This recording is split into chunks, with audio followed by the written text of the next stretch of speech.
Welcome to Bitcoin Basics with your hosts Faris and Gordon. Visit bitcoinbasics.help if you need help buying and securing your Bitcoin. For anyone listening, this episode is visually intensive, so visit bitcoinbasics.help for all our video platforms.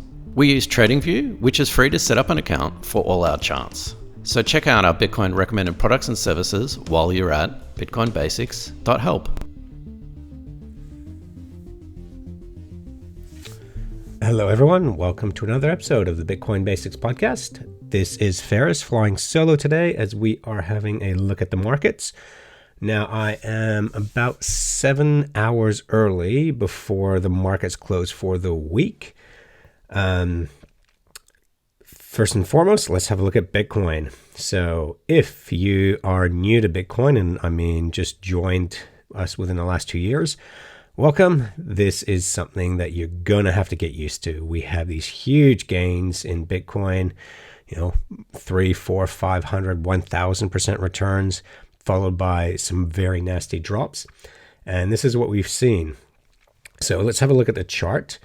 And we can see last week, this very last candle we have right here, that was a pretty nasty week. A lot of people were expecting a bounce from 40,000 and we just plowed straight through. Good news is you have battle scars. You're living through a crypto winter. That's not much good reprieve, I'm sorry, but don't give up on Bitcoin, guys. We always advocate dollar cost averaging. So the other good news is you can buy cheaper Bitcoins at the moment. And if you stayed with the principles that we talk about, dollar cost averaging, just buy in on a weekly basis, regardless of the price, you are buying cheaper Bitcoin. The better news or worse news, depending on your perspective, is we can still go lower from here. So if we want to look at where's our next line of support, it'd be at around 31,000 to 29,000. So between 29 and 31 is where potentially we can still keep dropping to before we pick up.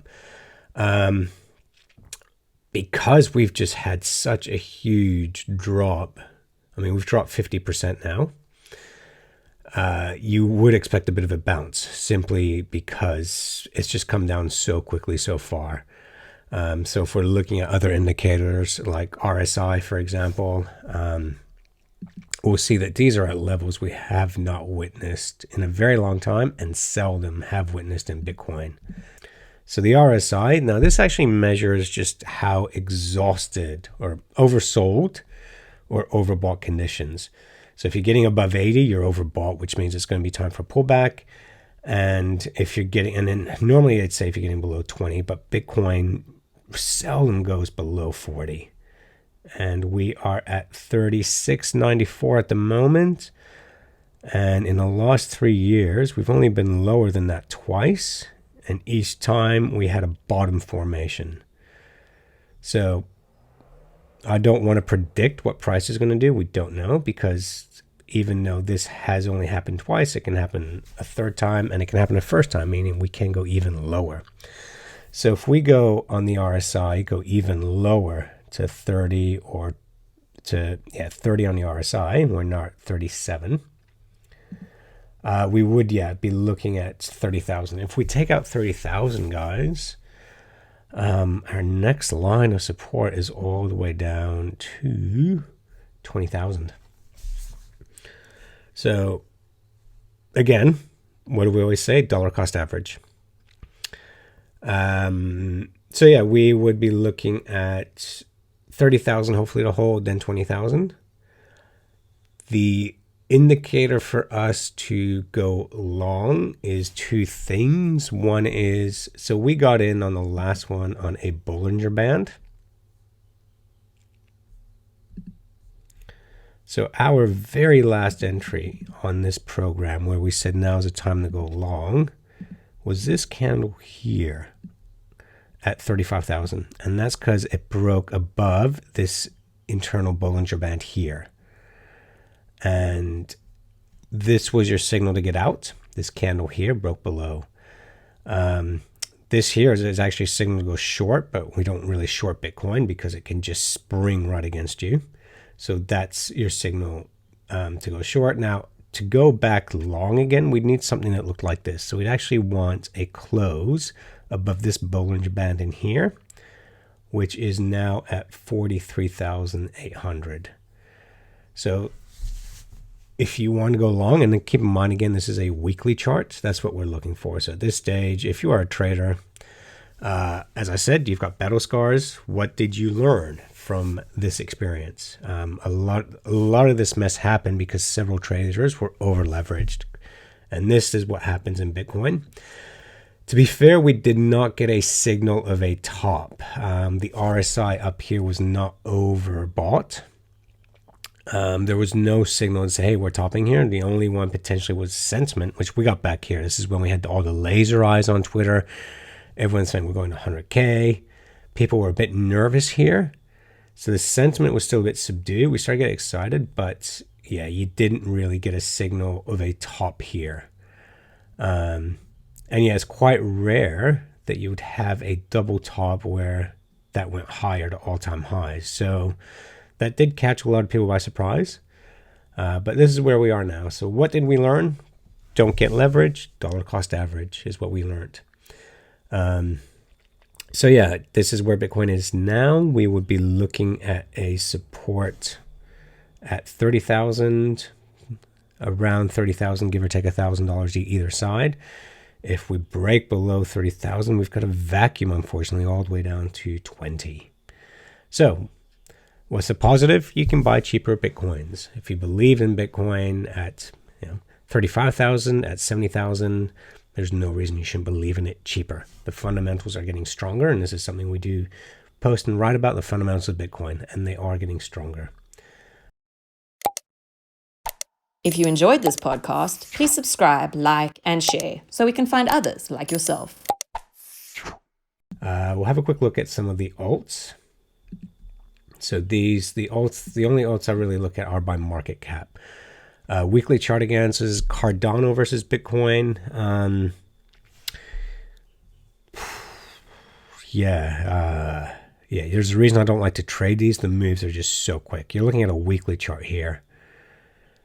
And had this close, this last candle, which is not 7 hours away from finishing, if it closes above this moving average here, you'd be looking at a buy signal there, but your risk to reward is not worth it. Bitcoin Cash to Bitcoin is still falling. This has just been in a steady decline for a long time now. It's not actually moving that much. It's just a dormant decline since May of 2021.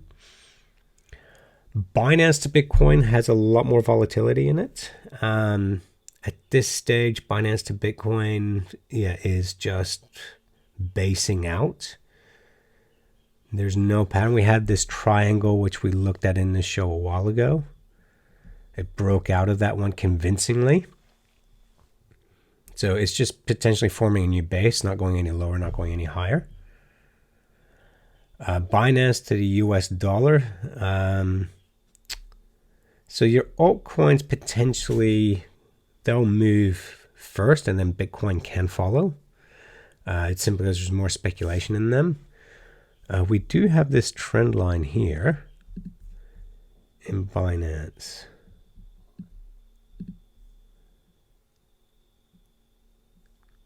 Yeah, that's almost a year long. Oh, that's a 9-month trend line. So that's pretty interesting, that. It's bouncing off that trend line. I really don't pay attention to single trend lines unless they're at least 6 months long. A trend line by itself, people just move them. But if it's 6 months long, then I'll pay attention. And yeah, actually, this could be almost a year old now, this trend line, when you look at that. So that's interesting. This is Binance is holding up.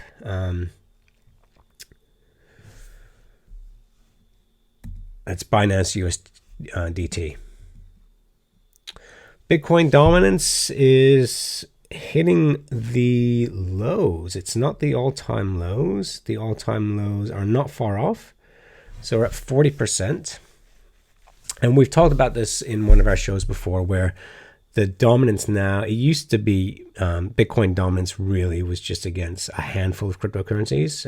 That was back in the day where we had 2,000 cryptocurrencies, but not many had a lot of volume, whereas now we've got 6,000. So even though Ethereum, Cardano, Bitcoin Cash, the big ones are looking a bit weak against Bitcoin, because we've got 6,000 cryptocurrencies, there's just so much money that's gone out of Bitcoin into these other ones. So the Bitcoin Dominance Index is really not the indicator that it used to be, simply because there's just so much more in the mix now. All right, so Ethereum versus Bitcoin. So we had this flag pattern forming. It broke above that flag pattern, then broke below. So they say that a signal that fails is actually more of a signal. A pattern that fails is more of a signal than a pattern that forms. So we'd say that is mute now. So Ethereum versus Bitcoin, we still got this trend line now, so we can remove that flag pattern. This trend line now forming 0.0635. So there still could be some more weakness in there, but honestly, I wouldn't do anything with this. This is just not much of a pattern at the moment.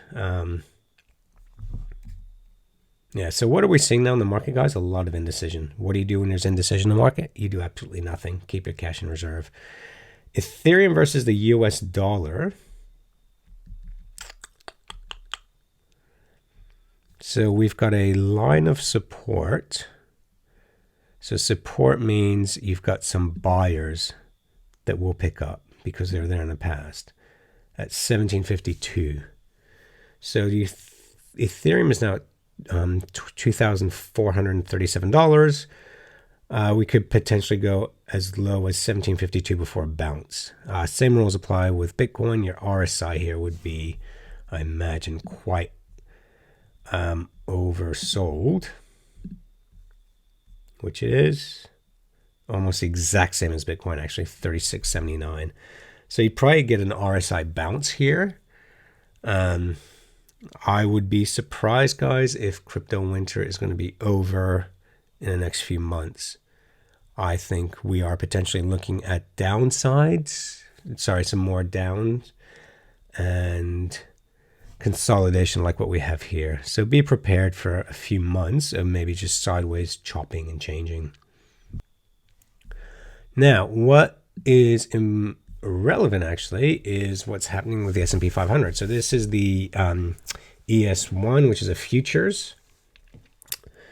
So what we're looking at here, this is the weekly chart, and the blue line is just a 21-week moving average, and it's just a way of phasing out, are you in a bull or a bear market? We have closed significantly below that line. So as you can see, since the bottom of March 2020, which was the bottom of the COVID wave, we've just had this huge run up in the S&P 500 where it has more than doubled since then. So in less than a year, the S&P 500 has more than doubled. This is during a global pandemic where economies have been shut down. So yeah, it does not make sense whatsoever. So you could argue there has been a correlation between Bitcoin and this. The difference is Bitcoin's actually seen some corrections. This thing has not. I just, the one thing that these markets have going for them, when I say markets, I mean indices, equities, is you've just created a lot of day traders. You've given them free money when, the COVID response was just put money in people's bank accounts and they started trading. And it's been easy to trade. You just go long. You buy the dip. So every time this thing is dipped and it looks like it's going to go lower, buyers have just come in. So the last time we closed below this 21 moving average, that was close. That didn't really, you had this dip come in here. So last time we actually closed below this, guys, here, which is November 2020, and then immediately the bull run continued. And that was the first time in the last 2 years that's happened. So, can this thing keep going down? Yes, it can. Can it keep going up? Yes, it can. Based on a chart alone, I wouldn't do anything here. You just walk away from it, because one thing to keep in mind is with the NASDAQ, especially in the S&P 500, you've only got a handful of companies that are keeping this thing afloat. Most of them have actually gone down. So if we look at the FANGs, these are the ones that were keeping the market afloat. And they're not looking good, actually. So here you've got Amazon, which had a terrible, terrible week. And to me, the first thing I'm noticing is it's broken out here. Yeah. So it had this sideways consolidation in Amazon, this huge pattern here. And base patterns are what you want to pay attention to, because what you're seeing here, this is a tug of war between buyers and sellers.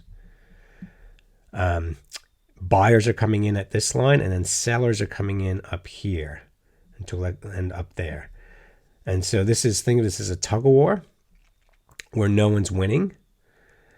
And then you either break above it and you go all-time highs, or you break below it. So right now we've broken below it.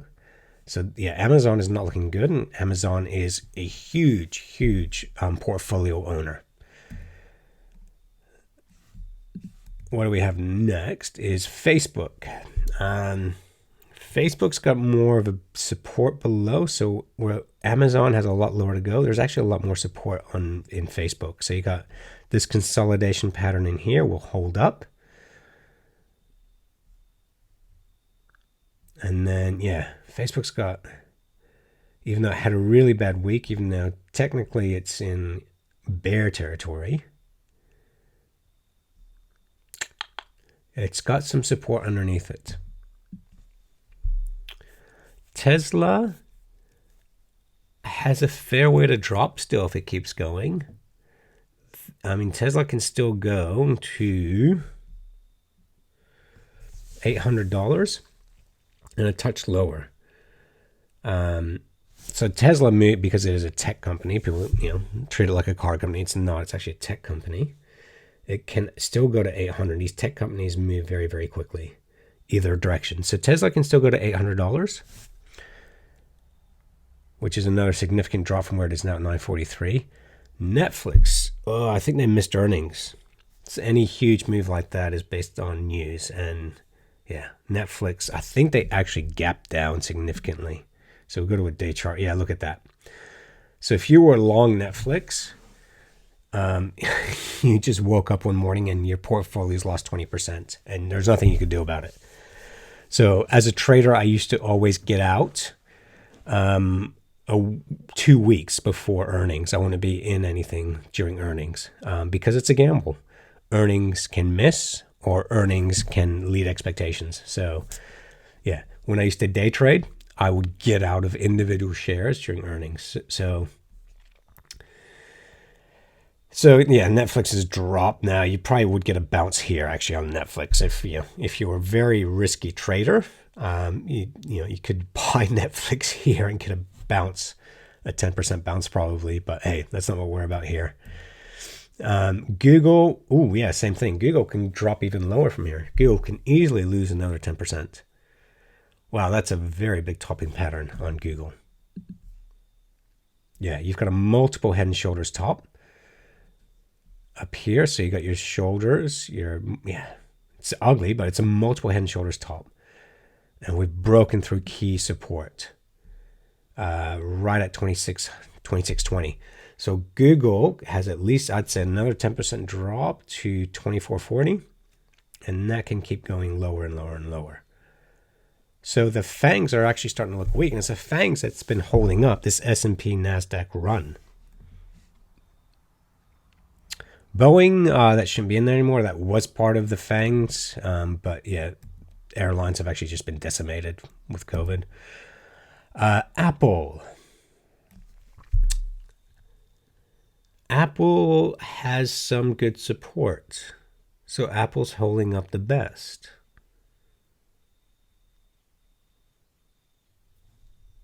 Now, as a company, they are not earning what they used to. Their revenues are nowhere near what they used to be. Well, sorry, their revenues are the same despite the stock market going up. So they're still very overvalued as a company. But from a chart point of view, this is the least frightening chart of what we've seen in the FANG so far. Microsoft can drop it till 280. That has broken some good key support. That can still keep going down, but it's got a lot of support underneath it. So it could bounce at 280. If it goes through 280, it's got support at 260. Yeah, so Apple is the least damaging one. Amazon looks quite scary, actually. That's got a long way to go still.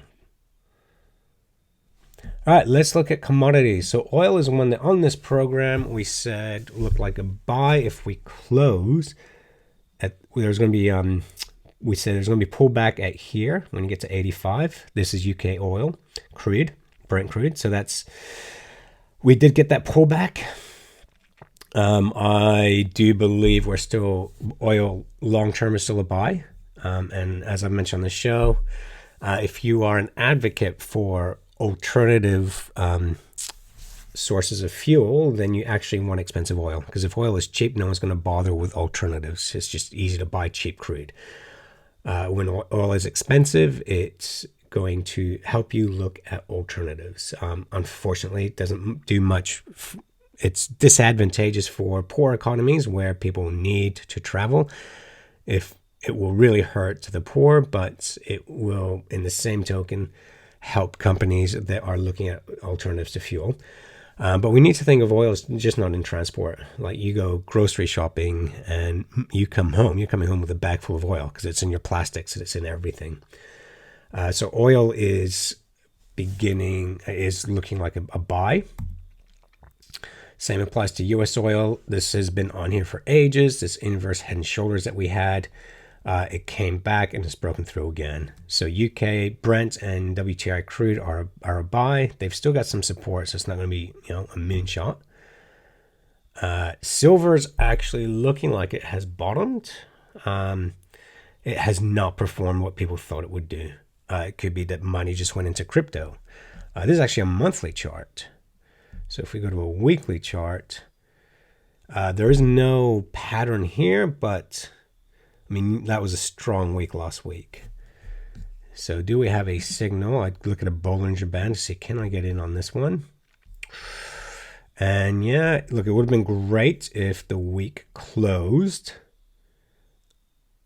right at the top of this wick. So if the high that we got to on silver was 24.69 and we closed at 24.27.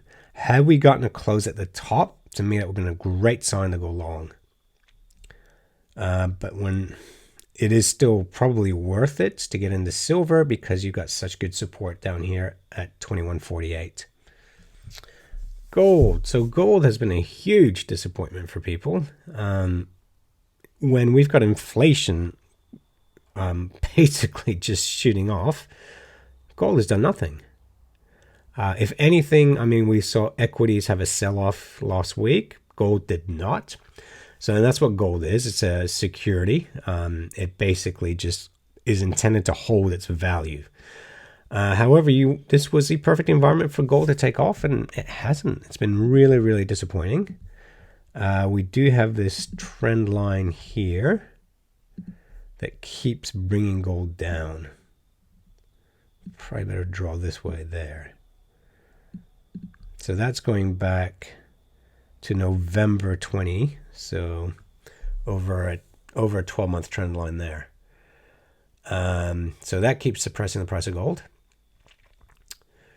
But it's holding up. So yeah, gold at the moment, not a trade, but you hold on to the gold because if it holds its value, if everything else is going down, gold is basically cash in reserve that you can then buy. Even if the value of cash is going down, gold doesn't. So gold is a hedge against inflation, but I would have expected gold to do really, really well, and it hasn't. All right, everyone. Well, so basically, wrap what we want to say today is, one more. So this, I quite like.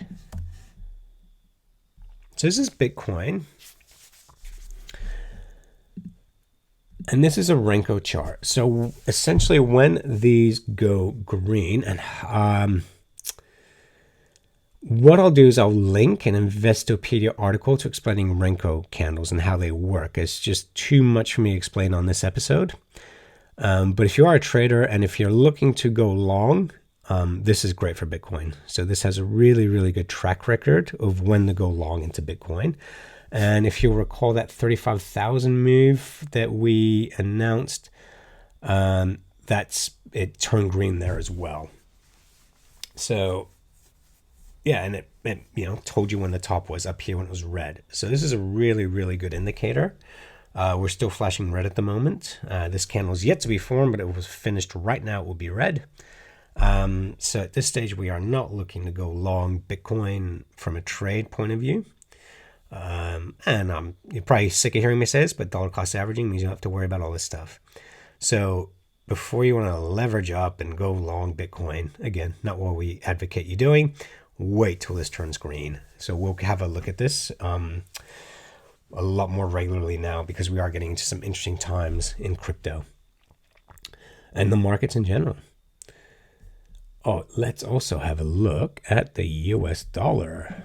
So the US dollar has been quite interesting. So this is just the index, which is a dollar against a basket of other currencies, most notably weighed against the euro, the pound, and then the Japanese yen.